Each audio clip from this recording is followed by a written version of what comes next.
강의 시간표에 제 이름은 나와 있지요.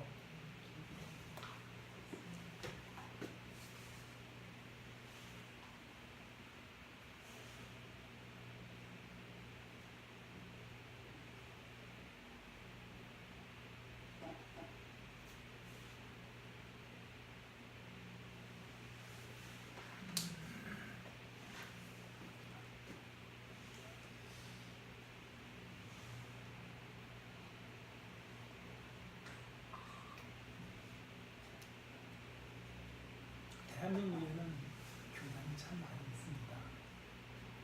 그 많은 교단이 있는데 일반인들은 딱히 뭐라 이렇게 구분하기가 어려워요. 장로교가 뭔지, 감리교가 뭔지, 천주교가 뭔지 대충 구분하기가 쉽지가 않거든요. 처음에 교회가 시작되었을 때는 하나였었죠.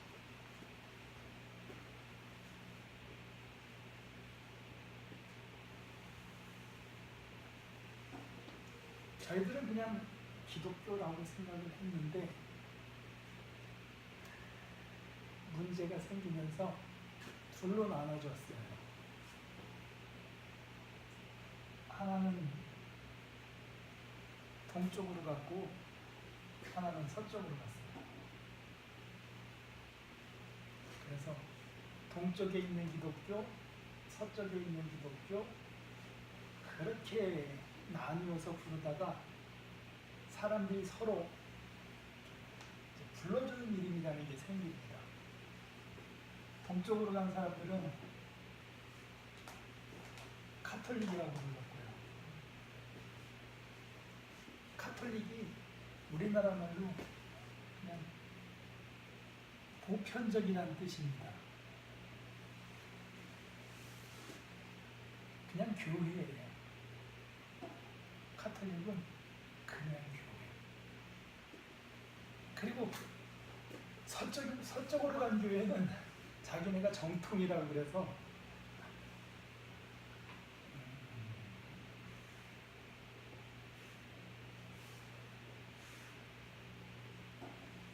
오소독스라고 부르는데 그냥 정통입니다. 정통교회. 그래서 사람들이 뭐라고 부르냐면 정교회라고 불러요.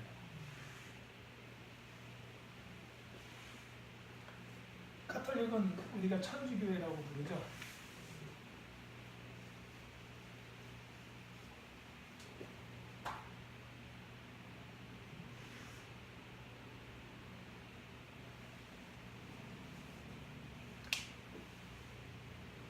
서쪽으로 간 사람들은 제가 동쪽, 서쪽은 구분을 못하겠습니다. 이쪽이 서쪽이네요. 이쪽이 동쪽이고.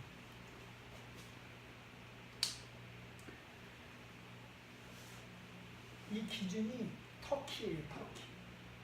터키, 이스탄불을 기준으로 동쪽으로 간다는 거예요. 그러니까 동유럽에 있는 나라들이 정교입니다. 동쪽으로 간 기독교, 터키 이쪽에 있는 사람들은 서쪽으로 간 기독교. 그들은 천주교회라고 불리고 정교회라고 불리죠. 이쪽 교회는 우리랑 많이 다릅니다. 아주 많이 다릅니다.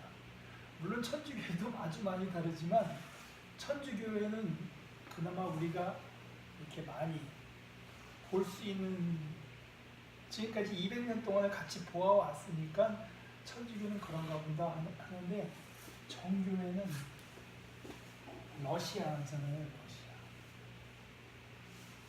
공산국가. 공산권이다 보니까 저희가 볼 일이 없는 거예요. 특별히 뭐 이렇게 다르다 할 수 있는 건 없는데 어쨌든 정교회가 있고 천주교회가 있습니다.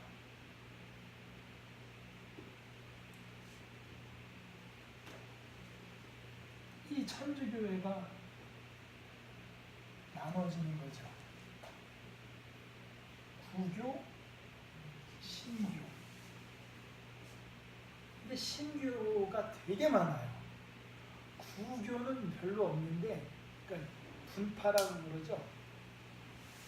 기존의 천주교 분파가 뭐 이렇게 손으로 꼽을 만큼 무슨 수도회, 무슨 수도회 이래서 약간의 차이만 있을 뿐이지, 근데 이 신교는 굉장히 많습니다.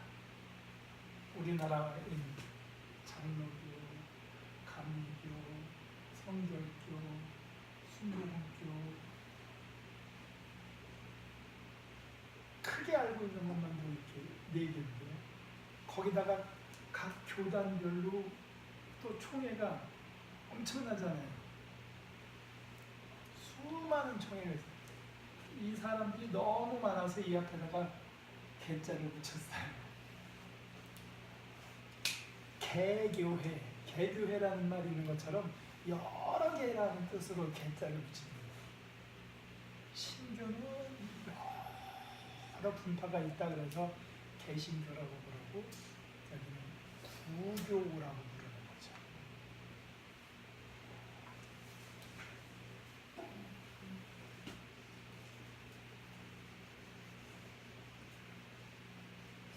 이 개신교라고 하는데 제일 먼저 이 개신교 중에 제일 먼저 나오는 루터, 종교개혁자 루터를 따르는 교회입니다. 종교개혁 이전에 또 100년 전에, 200년 전에 많은 분들이 교회를 바꾸려고 애를 썼었어요. 왈도라는 분도 있었고, 후스라는 분도 있었고, 위클리프라는 분도 있었고, 이분은 체코, 이분은 프랑스, 이분은 영국. 모든 나라가 다 교회가 이렇게 가면 안 된다라는 걸 알고 있어서 다 바꾸고 싶어 했는데, 이분들은 못 바꿨어요. 이분들은 바꾸지 못하고 다 처형당했어요. 옛날에는 마녀 사냥이라 그래가지고 총회에서 어긋나는 행동들은 다 불살라 죽였거든요. 뒤에서 지지해주는 분들이 없어가지고 그분들은 다 죽었어요. 그리고 나서 1517년에 루터가 종교개혁을 했을 때에는 나라와 나라 간의 대립이라는 것이 있었어요. 루터는 독일 사람이거든요.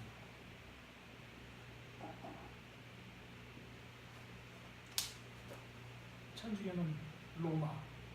로마는 딱 한 나라가 아니에요. 이태리도, 스페인도, 프랑스도, 오스트리아도 거의 대부분의 나라가 다 로마에 속해 있었어요. 우리는 프랑스입니다. 우리는 영국입니다. 그래도 그분들이 다 로마에 속해 있었단 말이에요. 근데 독일이 거기 속해 있기를 싫어했던 거죠. 그래서 독일이 루터를 지지하는 바람에 루터는 처형되지 않고 그 독일의 굉장히 넓은 그 땅 어딘가 성에 숨어서 계속해서 자기 일을 할 수가 있었던 거죠. 이 위클리프가 영어로 성경을 번역했고요. 후스는 자기네 나라 말로 성경을 번역하고, 왈도는 프랑스 사람이니까 프랑스 말로 성경을 번역하고. 이분들의 특징이 그겁니다. 이전의 사람들은 다 로마에서 쓰는 말이 라틴어거든요. 기독교가 1000년 동안 라틴어로만 예배를 드렸어요. 그리고 공부도 라틴어로만 하고, 생활은 프랑스, 체코, 영어, 독일어 다 각자 자기네 말을 쓰지만 공부는 라틴어로 했어요. 라틴어는 굉장히 발전한 고급 언어고 나머지 말들은 후질 말들입니다. 그냥 일상적으로 막 쓰는 말이었었던 거죠.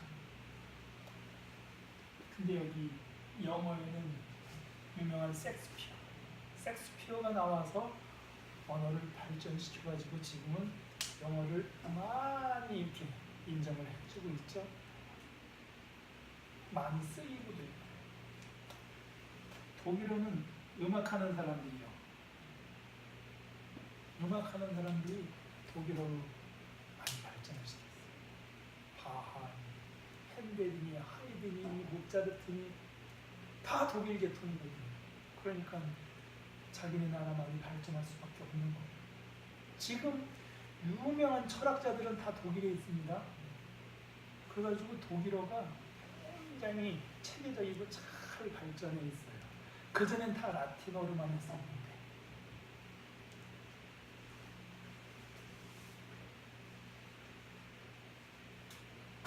루터와 함께 종교개혁에 있었던 분들이 누가 있냐면 멜랑키톤이라고 있고 블링거, 찌빙글리,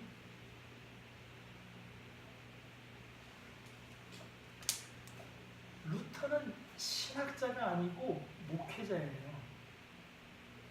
물론 대학 교수로 시작은 했는데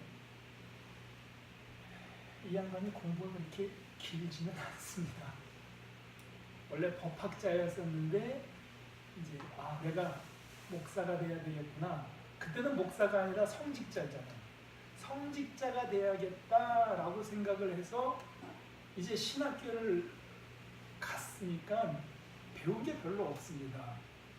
근데 그 전에 법을 다루는 그러니까 변호사 같은 거였기 때문에 옛날에는 변호사 정도 되면 공부를 참 많이 했어요.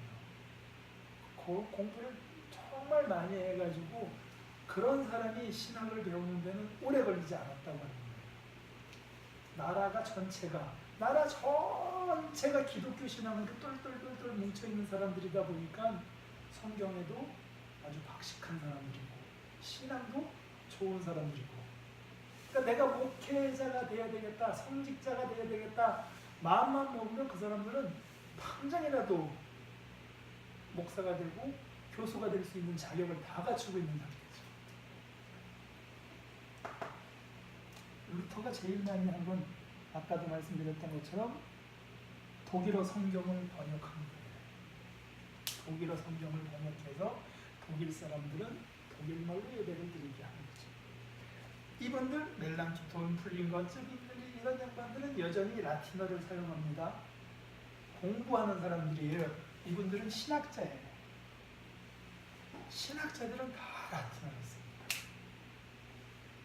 라틴어로 신학을 공부하는 사람들이에요.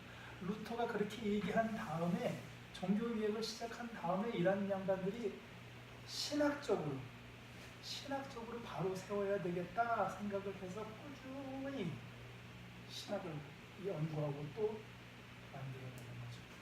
천주교에서 말하는 신학과 우리가 옛날에 알고 있던 신학은 어떤 차이가 있느냐라는 걸 계속해서 공부를 하는 거죠. 근데 옛날 분들이라 한계가 있어요. 더 앞으로 나아가는 게 그렇게 쉽지가 않다고 하는 거죠. 어릴 때부터 그렇게 살아온 사람 보고 갑자기 다르게 살아가려면 절대 쉽지가 않거든요. 아주 특별한 사람이 아니고선 그게 불가능합니다. 그 특별한 사람이 어디 갔어요? 칼빈인 거죠.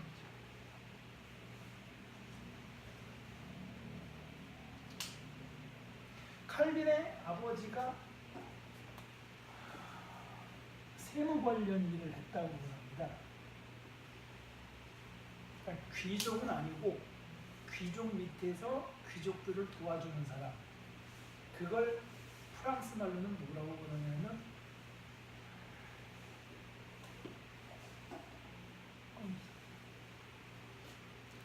생각이 안 납니다. 부르주아.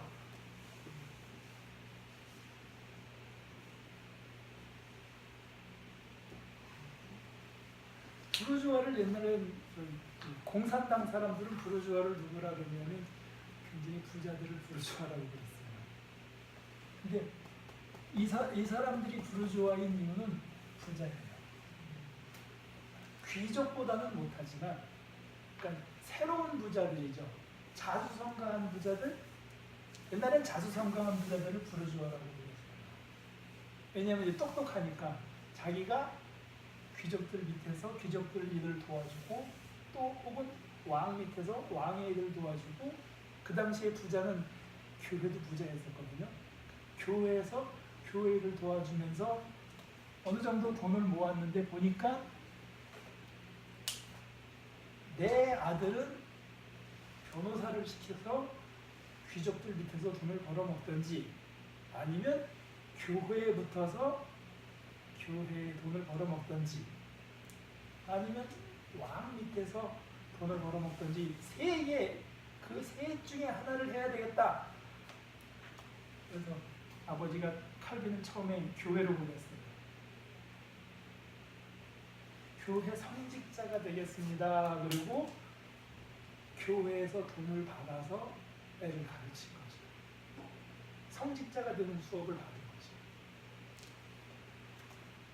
그리고 좀 세월이 지났는데 교회가 그 루터 때문에 막 정신없어지니까 교회 힘이 점점 약해지는 거예요. 서로 말도 안 듣고 누구의 힘이 더 세졌냐 하면 귀족들이죠. 왕이 절대 권력을 가지고 있었던 프랑스와 다르게 다른 나라에서는 왕이 힘이 없습니다. 독일 같은 데는 왕들이 굉장히 많습니다. 한 300명 돼요, 독일 안에. 그러니까 너도 나도 다 왕인 것이죠. 영국에 가도 그래요. 영국에 가도 한 수백 명이 다 왕 노릇을 해요. 그 중에 대표 왕이 있을 뿐이고 나머지는 다 자기네 동네에서 힘께나 쓰는 왕들이란 말이에요. 그 왕들이 귀족이었다고 하는 거죠.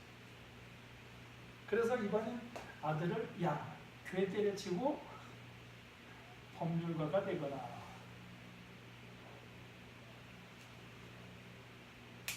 칼빈을 법률가로 만들어버린 겁니다. 근데 칼빈이 어려서 교회 성직자가 되려고 공부하고 좀 커서 법률가가 되려고 공부를 하다 보니까 어떻게 되겠습니까? 머릿속에 들어가는 것도 많고 세상 보는 눈이 달라지는 거예요. 아버지는 그냥 돈만 많이 벌었으면 좋겠다. 우리 아이가 돈 많이 벌어서 호의호식했으면 좋겠다라고 생각하는데 젊은 칼빈 입장에서는 그게 아닌 거죠. 여기서 새로운 세계를 접하게 됩니다. 새로운 세계를 접하게 되는데 그걸 인문학이라고 그래요.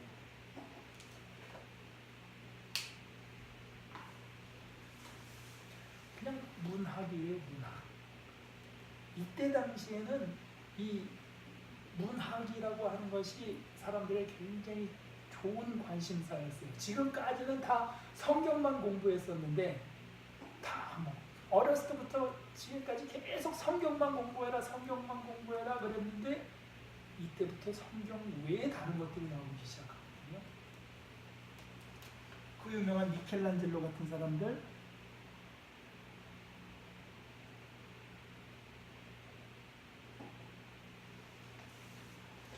유명한 과학자, 유명한 건축가, 유명한 음악가, 이때 만나는 겁니다.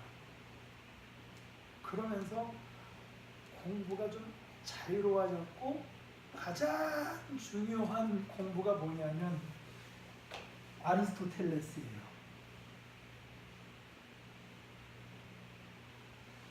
아리스토텔레스라고 하는 철학자가 묻혀버렸거든요. 우리는 위대한 철학자라고 생각을 하는데 플라톤한테 밀려서 묻혀버렸어요. 그리고 이 아리스토텔레스가 이슬람권으로 들어가 버린 거죠. 그래서 우리가 아는 아라비아 숫자라는 말이 있죠. 그런 것들이 다 이슬람에서 나온 겁니다.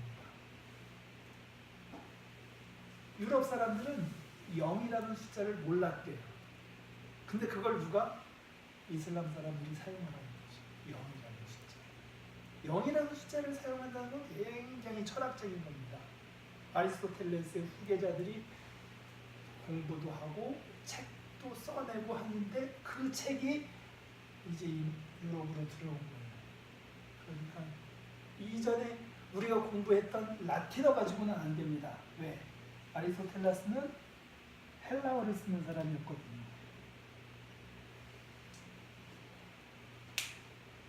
성경이 헬라어로 쓰여 있는 건 아시죠? 예수님께서 살아계실 때에는 헬라어가 공통언어였었어요. 예수님께서 생활에 쓰는 언어로 헬라어를 쓰지는 않았어요. 예수님께서 히브리 사람인데도 히브리어를 쓰지 않았어요. 누구 말을 썼냐면 아람이라고 하는 나라의 말을 썼어요. 왜냐하면 아람이 이스라엘을 지배하고 있었으니까. 로마가 지배해도 너무 멀었어요. 그래서 로마의 말보다는 공통적인 말은 헬라어였었고 생활은 아람어였었단 말입니다. 예수님의 제자들이 성경을, 신약 성경을 쓸 때에 공통언어인 헬라어로 써버린 거예요. 근데 이 헬라어가 라틴어한테 밀려서 죽어버렸습니다. 당연히 성경은 라틴어로 번역이 되어 있어요. 라틴어로 번역되어 있는 성경을 불가타라고 말합니다. 벌게이트 번역이라고도 하고 불가타 번역이라고도 하는데 이게 라틴어로 번역이 되어 있습니다. 천주교는 라틴어로만 봅니다. 절대 헬라어로 보지 않아요. 그런데 예수님 당시에는 헬라어로 쓰였다는 거예요. 한국 사람이 영어를 번역해서 이렇게 생각을 하잖아요. 그러면 굉장히 많이 이상해집니다. 밥 먹었어? 우리는 그렇게 얘기하는데 뭐라 그러냐면 밥 먹었었어. 글자가 하나 더 들어가요. 이게 영어적인 사고방식이라는 거예요. 헬라어의 사고방식과 라틴어의 사고방식은 많이 틀립니다. 아주 많이 틀려요. 근데 성경이 헬라어로 쓰여 있었으니까 아리스토텔레스의 책들이 다 헬라어로 쓰여 있었으니까 헬라어 공부를 제대로 해야 되는데 1000년 이상을 죽은 이걸 누가 공부하겠습니까? 당연히 교회 다니는 사람들은 잘 모르고 이슬람 사람들한테 배워야 하고 유대인 중에서 헬라어를 아주 잘하는 사람이 있었어요. 그 사람이 에라스무스입니다.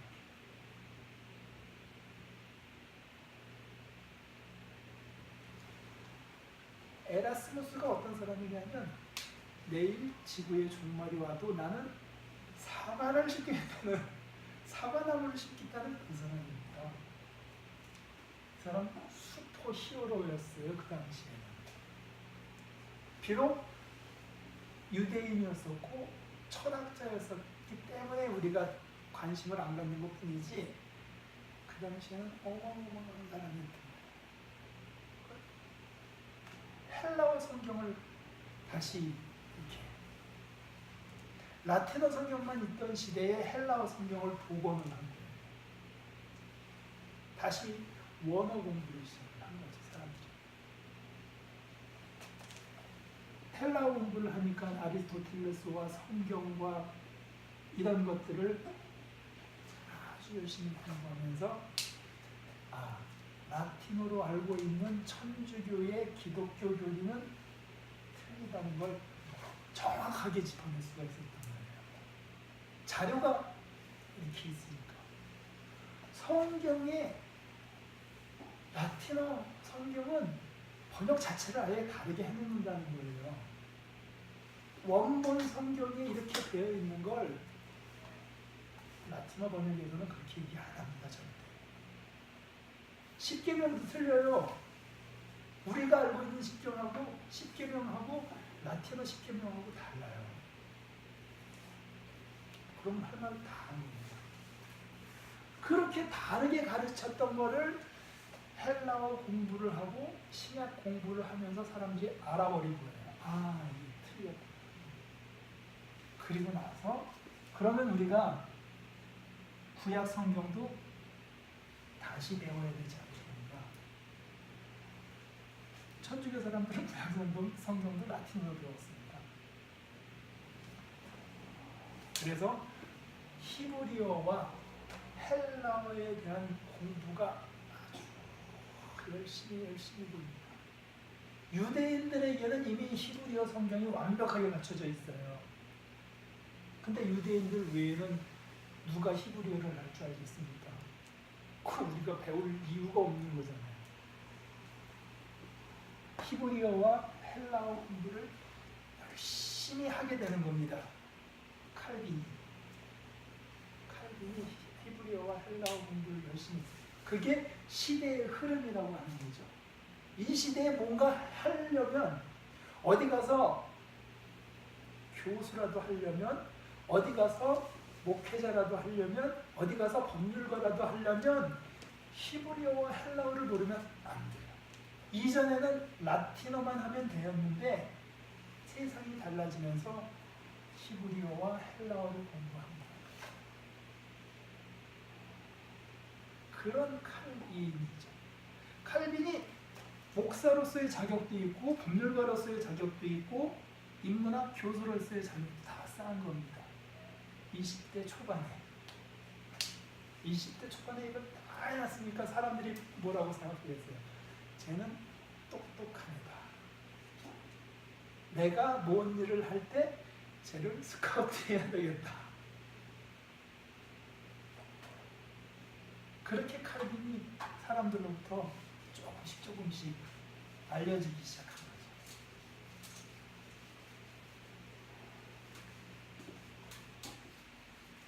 문제는 아직은 아직은 구교가 세력이 굉장히 막강했어요. 특히나 스페인, 이태리, 프랑스에서는 이 안에서는 천주교 외에 다른 신교를 거들먹거리는 사람들은 죽이는 시대였다. 막 심하게 죽이지 못하고 감옥에다가 가둬요.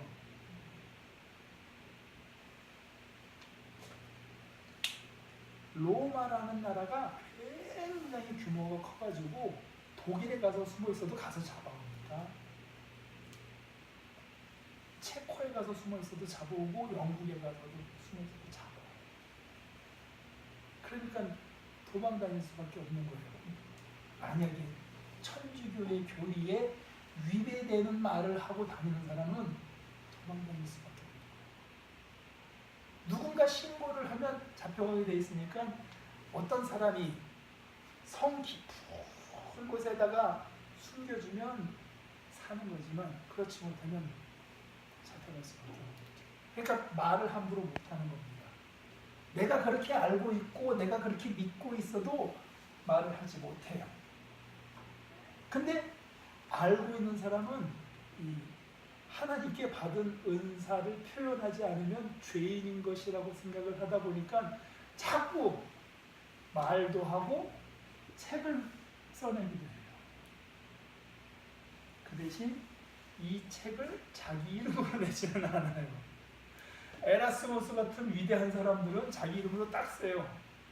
딱 써도 뭐라 할 사람이 없고, 루터같이 확실히 보호받는 사람도 자기가 루터라고 해서 책을 써내도 상관없는데, 보호받지 못하는 칼빈은 아주 연약한 사람이라 자기 이름으로 내지 못합니다.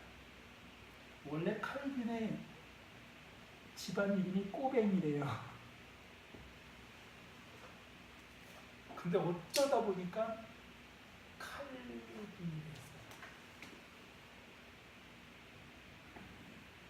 프랑스 말로는 깔뱅이라고 부릅니다. 그리고 이게 영어로 칼빈이라고 돼요. 영어로 칼빈이라고 쓰고 프랑스에 가면 깔뱅이라고 부르고 원래 이름은 꼬뱅이였던 거예요. 이름이 이렇게 바뀌는 이유가 그것 때문입니다.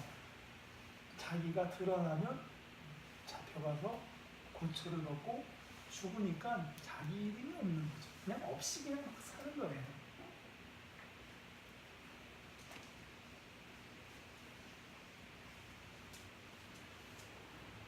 깔뱅이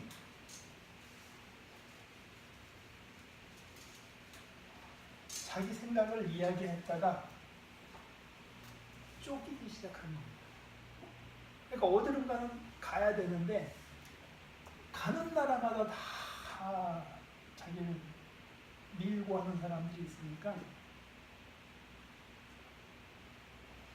프랑스가 있고 독일이 있고 스위스가 있고 오스트리아가 있습니다. 다 로마 안에 있지만 이렇게 나라가 나뉘어져 있는 거예요. 이런 접경 지역이라고 그러죠. 국경 지역 사람들은 프랑스 사람이냐, 스위스 사람이냐, 독일 사람이냐, 오스트리아 사람이냐 그렇게 물어보면 애매합니다. 전쟁이 나면 땅을 뺏기거든요. 이만큼 땅을 뺏기고 이만큼 땅을 뺏기고 이만큼 땅을 뺏기고 이만큼 땅을 뺏기고 이만큼 뺏기고 이만큼 뺏기고 이만큼 뺏기고 이 부분이 공통적으로 살아가는 거예요. 오늘은 독일 사람이 되었다가 내일은 스위스 사람이 되었다가 그 다음 날은 여기는 이제 오스트리아는 독일과 오스트리아, 독일과 스위스, 프랑스, 독일, 프랑스, 스위스 이런 식으로 이 나라였다가 저 나라였다가 막 그럽니다. 사람이 바뀌지 않아요. 말도 바뀌지 않아요. 그냥 이 나라였다가 저 나라였다가 그러다 보니까 이 사람들은 이 나라에다가 굳이 고발을 하지 않는다고 하는 거죠. 여기 사는 거죠. 그래서 깔뱅이 이 근처에 사는 거예요. 이 근처에 살면서 목숨을 부지하고 산 거죠. 그러다가 여기 어딘가 스위스 어딘가에 정말 안정된 곳이 있다. 내가 거기 가서 목회자가 되든 법률가가 되든 인문학 교수가 되든 충분히 하고 살겠다 싶어서 지나가려고 하는데 여기서 전쟁이 터진 겁니다. 이스라엘 사람들이 애국에서 나와가지고 가나안까지 가는데 7일이면 간다잖아요. 근데 일로 가면 뒤에서 애국 사람들이 쫓아와서 죽일까봐 두려워서 못 갔다고 그랬어요.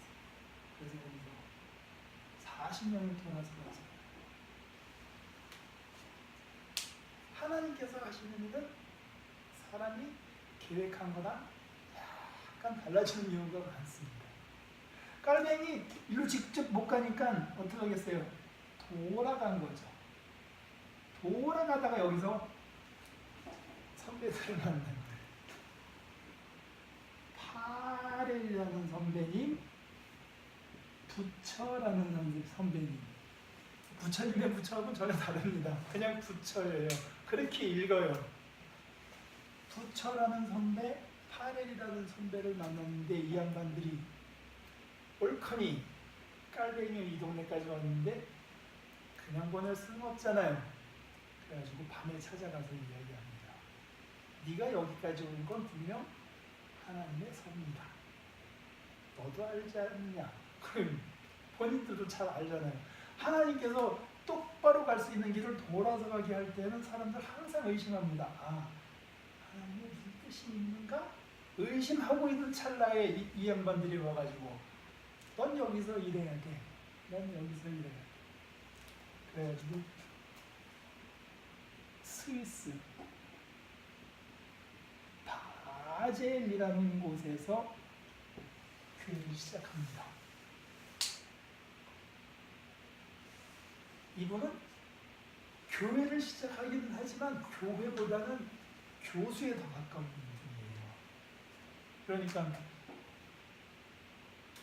인문학 교수, 신학 교수, 성경 가르치는 교수, 그런 교수로서의 일을 더 많이 하고 교회로서는 일을 별로 못했어요. 왜냐하면 그 이전부터 천주교에 찌들어 살던 사람들이 예수님께서 살아가셨던 그 힘든 모습으로 살아가는 거 되게 싫어합니다. 예배 드리고 나면 신나게 파티를 하고 그래야 되고, 예배 드릴 때도 재미있게 놀아야 되는 그런 사람들이 예수님이 예배 드리면서 바리새인들 잘못했다, 사두개인들 잘못했다 그러고 막 상을 뒤집고 승질내고 그러는 거 별로 안 좋아하는 말이에요. 지금도 교회 다니는 사람들은 부자가 되기를 원하는 거지, 내 한 몸 희생해서 복음을 전해야 되겠다 그런 사람 많지 않아요. 사명을 받은 사람들만 그렇게 생각을 하지 나머지 사람들은 절대 그렇게 생각하지 않거든요. 칼빈은 사명을 받았으니까 그렇게 살려고 애를 쓰겠지만 다른 사람들은 절대 그렇지 않거든요. 열심히 목회를 하고 열심히 가르치고 그랬는데도 아무것도 이룬 것이 없습니다. 그냥 칼빈이 설교한 목록, 칼빈이 남겨둔 책,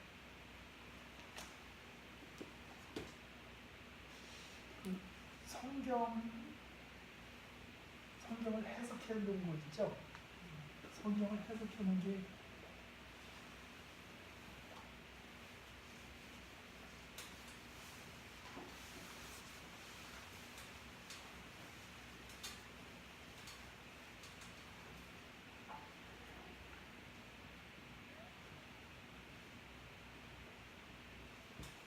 설교집 같은 겁니다. 설교집 혹은 강해집 같은 게 굉장히 많아요.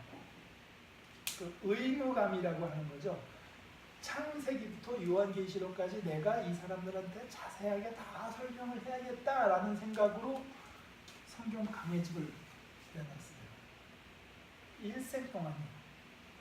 지금 우리가 교회에서 설교는 그냥 어느 날은 이거 하고 어느 날은 저거 하고 그런데 칼빈 목사님은 창세기부터 무조건 순서대로 한 거예요. 순서대로 다 해서 요한계시록은 못하고 돌아가셨어요. 요한계시록만 빼곤 다 했어요. 그리고 교리서라고 하는데 기독교 강요라고 하는, 이걸 한 번, 두 번, 세 번 내놓습니다. 이거는 조직신학이고 이건 성경신학이에요. 그냥 원본 그대로 있습니다. 영어로 번역을 하고 한글로 번역을 해서 그대로 갖고 있어요. 이 책들. 조직신학책으로서 기독교 강요를 내놓으셨고, 성경신학으로서 성경 모든 강해집을 다 내놓은 거죠. 이걸 하시고 돌아가셨어요. 목회는 열심히 하셨지만 목회는 그다지 성공스럽지는 못했습니다. 단지 칼빈 목사님이 그래도 그 시대에 가장 똑똑하다라고 생각을 해서 모든 나라에서 와서 공부를 하는 거예요. 이 목사님한테 배워야 되겠다라는 표현보다는 들어보겠다는 거죠. 얼마나 나하고 다른 생각을 하고 있을까라고 들어보려고 했는데, 그 중에 한 사람이 존 막스라는 사람이 있어요. 이 설명이 쓰기가 어려운데 영어로 쓰면 녹스, 막스 그럽니다. 이 사람이 어디서 왔냐면 스코틀랜드에서 왔어요.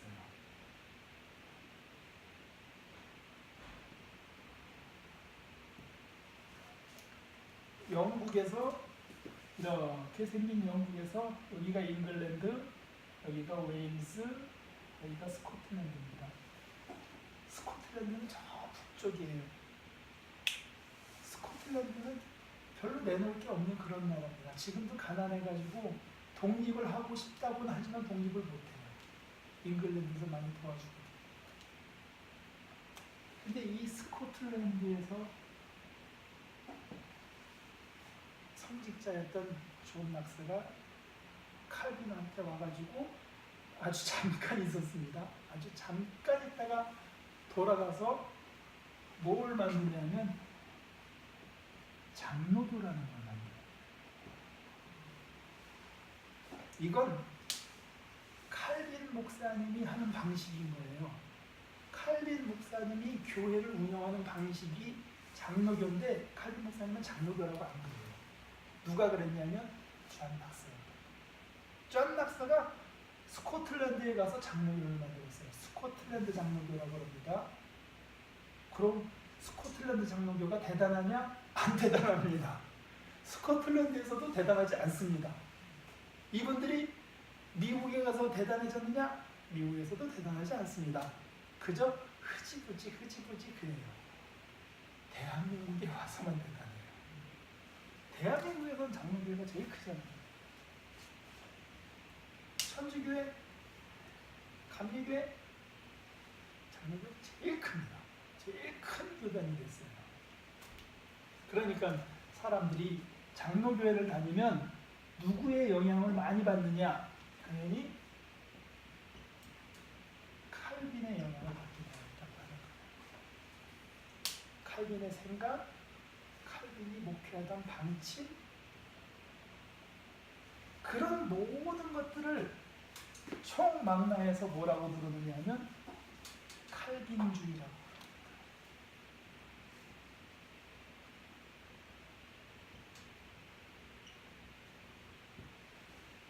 이건 무슨 주의 그러면 우리가 제일 많이 하는 게 민주주의잖아요.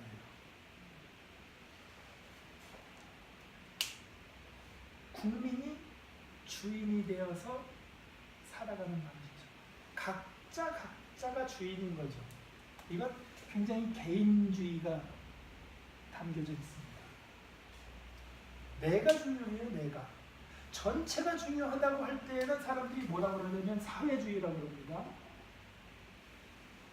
사회가 중요하다는 거예요. 국가도 사회의 연장이거든요. 사회주의다 그러면 전체가 중요한 겁니다. 교회는 개인주의입니까? 전체주의입니까? 라고 물어보면 이쪽이 더 가깝습니다.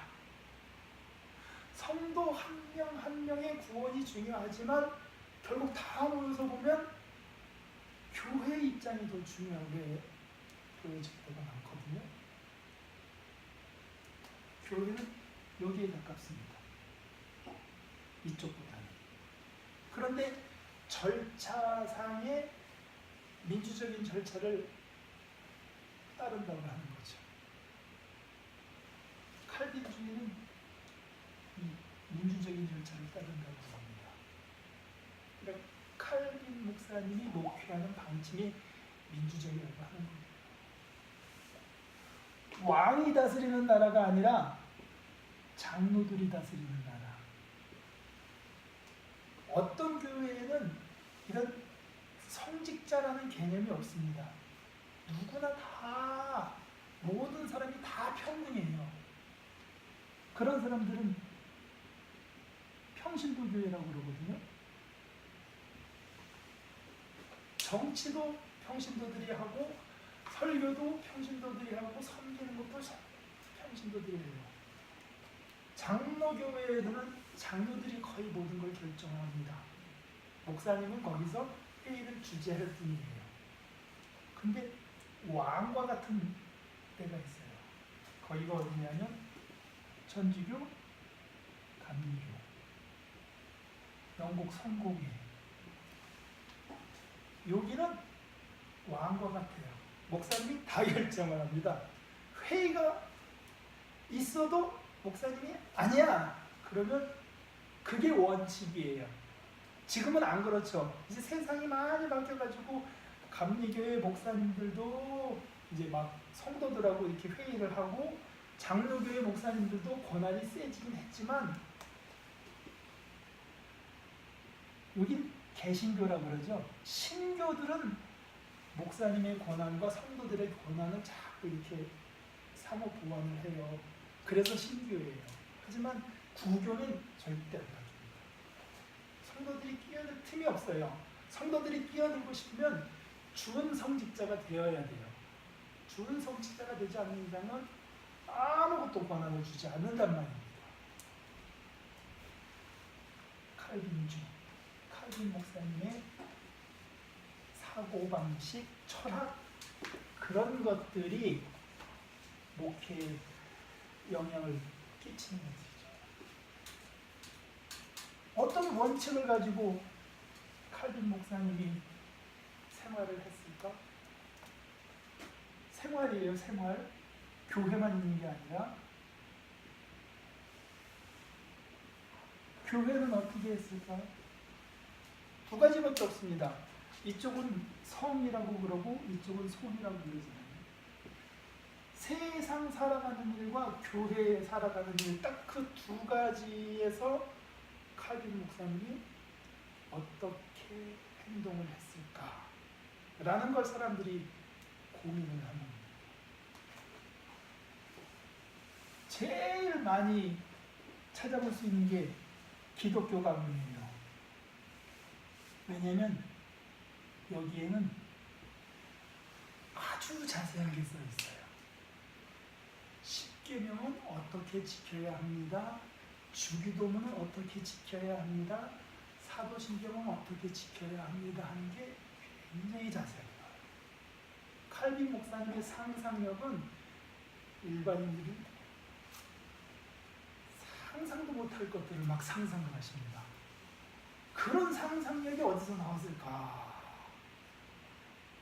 어쨌든 그 놀라운 상상력이 그 이전에 사도 바울이 말했던 것, 사도 바울이 성경에서 말했던 것, 그 이후에 어거스틴이 목회하면서 말했던 것,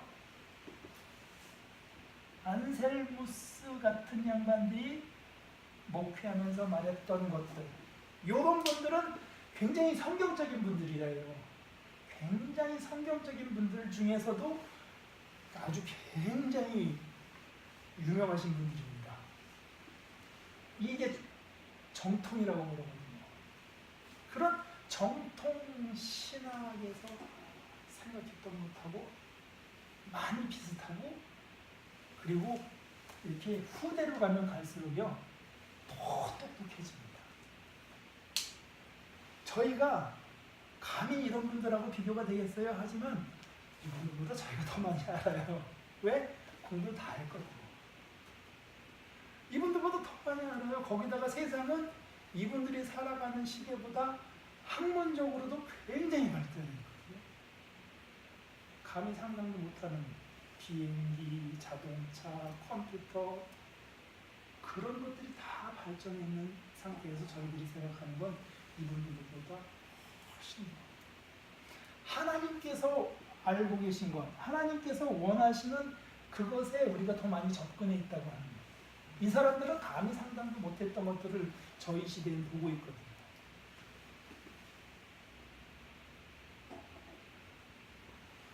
아직까지 칼빈보다 더 나은 신학자는 없다. 이 다음에 그래서 없는 겁니다. 여전히 우리가 칼빈주의를 배우는 이유가 이 다음은 없다예요. 그보다 더 나은 사람이 없는 이유가 더 이상 공부할 게 없습니다. 더 이상 공부하지 않습니다. 20세기라 그러죠. 1900년부터 2000년까지의 가장 위대한 철학자가 니체라는 사람이에요.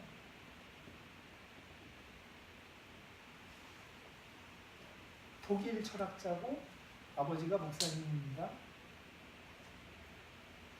철학자고 목사님의 아들이면 신앙과 생활이 다 기독교적인 사람인 거죠. 이 사람이 뭐라고 그러냐면 지금까지 우리가 고민하고 또 고민하고 또 고민해서 답을 내려놨는데 그게 뭐냐는 거예요.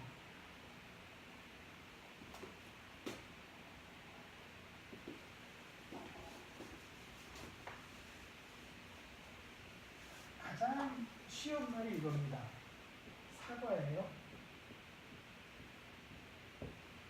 사과라고 쓰면 우리가 얼마나 알 수가 있느냐 하는 거예요. 여기에 색깔이 있습니까? 없죠. 근데 사과하면 무슨 색이 떠오르세요? 빨강이죠.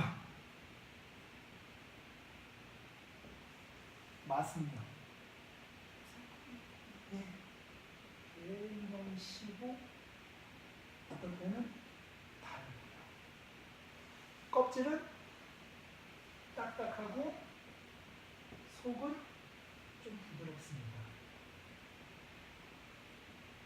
이런 것들을 사과라는 말로 다 얘기할 수 있느냐 이거예요.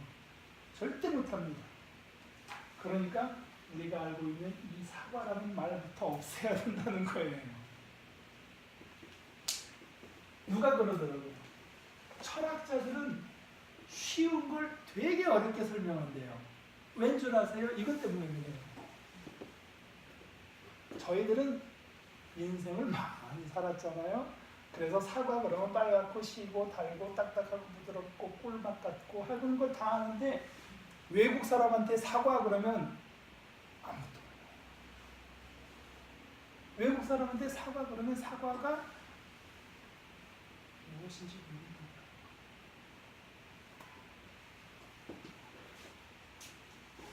한국 사람이 영어를 접하면 굉장히 어려움이 있습니다.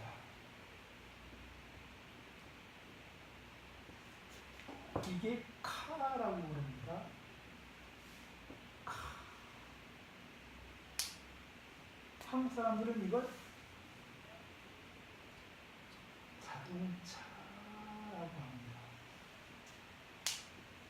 그러면 카가 모든 자동차를 다 표현하는 줄 알아요. 버스는 버스고 트럭은 트럭이고 트럭은 카가 아니고요. 버스도 카가 아닌데 사람들은 카 그러면 그게 다 포함되어 있다고 생각해요. 왜? 모른다고 합니다. 외국 사람한테는 그냥 사과라 그러면 절대 모릅니다. 사과를 갖다 주고 먹어보고 보여주고 그래야 아 빨갛고 시고 달고 딱딱하고 부드러운 게 사과구나 이렇게 알지. 근데 저희들이 영어 배울 때 먹어보고 만져보고 하지 않아요. 그냥 애플은 사과야. 그래서 저희가 외국 나가서 애플 그러면 절대 입안에 침이 안 고인답니다. 왜? 애플은 영어지 우리가 알고 있는 사과가 아니에요. 근데 사과라는 소리를 들으면 입에서 침이 확 고이는데 애플 그러면 미국에 가서 욕을 듣잖아요. SOB 욕을 들어도 괜찮아요. 왜? 이게 우리는 욕인 줄 모르거든요.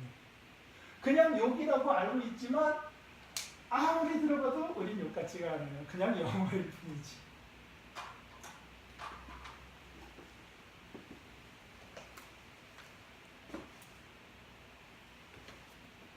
니체는 이 땅에 우리가 알고 있는 모든 말들은 다 갖다 버려야 된다.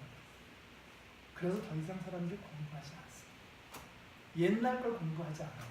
근데 저희들은 해요. 저희들은 옛날 걸 공부해요. 칼빈 주의는 지금으로부터 500년 전 이야기입니다.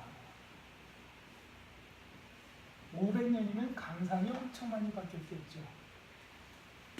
1500년 되면은 임진왜란 전이에요. 임진왜란 전 이야기고 아마 뭐 장금이가 나오고 막 그럴 때일걸요. 장금이보다 더 전에 아주 옛날 얘기를 저희가 배워요. 안 배웠어요. 아마도 우리가 이걸 배우면서 알게 될 것은 저 정도 우리가 원래 알고 있었던 것이었구나 하는 것들이 굉장히 많습니다. 우리가 다 알고 있었던 것들을 배우는 거예요. 그거 왜 배울까요? 옛날 사람들이 말했던 거 굳이 우리가 알지 않아도 될 만한 것들을 왜 배울까? 언젠가 우리가 이걸 왜 배웠을까라고 알게 될 때가 있습니다. 500년 전의 이야기면 역사거든요. 역사. 지나간 일이잖아요.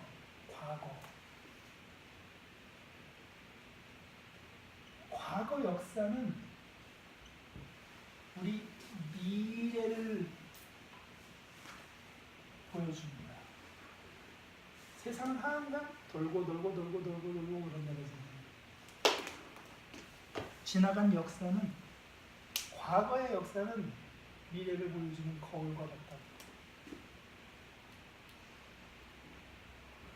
나중에 가서 내가 고민을 하고 있을 때 이분들은 옛날에 다 고민을 했었네. 그걸 우리가 일일이 다 가르쳐 줘도요, 사람들이 못 알아듣습니다. 우리 자녀들에게 이렇게 살면 안 돼, 이렇게 살아야 돼 하고 백날 얘기해도 그 아이들이 잘 못 알아듣는 것하고 똑같습니다. 우리 부모님들이 우리한테 이렇게 살아라 저렇게 살아라 그랬는데 그때는 몰랐는데 지금 와보니까 그 말이 맞는 거예요. 과거의 역사는 미래를 비추는 거울이기 때문에 그래서 과거의 역사입니다. 칼빈주의는 역사 신학에 들어가 있습니다. 그래서 옛날 이야기를 하게 될 겁니다. 옛날에 칼빈은 어땠을까? 근데 이게 칼빈 한 사람으로 끝나는 게 아니라 칼빈과 그와 함께했던 모든 사람들의 생각을 다 정리하니까 그래서 칼빈주의라고 그러는 거죠. 한두 사람이 아닙니다. 수많은 사람들이 칼빈과 같은 생각을 하고 살아가는 거죠. 우리가 살아보면은 칼빈과 같은 사고방식으로 사는 것이 가장 성경적이구나라는 것을 알게 됩니다. 기도하겠습니다. 하나님의 은혜를 감사를 드립니다. 우리와 늘 함께 하시고 우리를 인도하시는 하나님께서 오늘 이 시간 귀한 은혜를 서로 나누게 하셨습니다. 하나님이 인도하시는 곳까지 저희들이 순종하며 나아가기를 원합니다. 하나님의 놀라운 은혜 가운데 저희를 머물게 하여 주시옵시고 어떤 상황에서도 하나님의 은혜를 따라 나아가는 저희들 되게 하여 주시옵소서. 다음 시간 모일 때까지도 하나님께서 함께 하시고 보호하여 주시길 원하고 예수님의 이름으로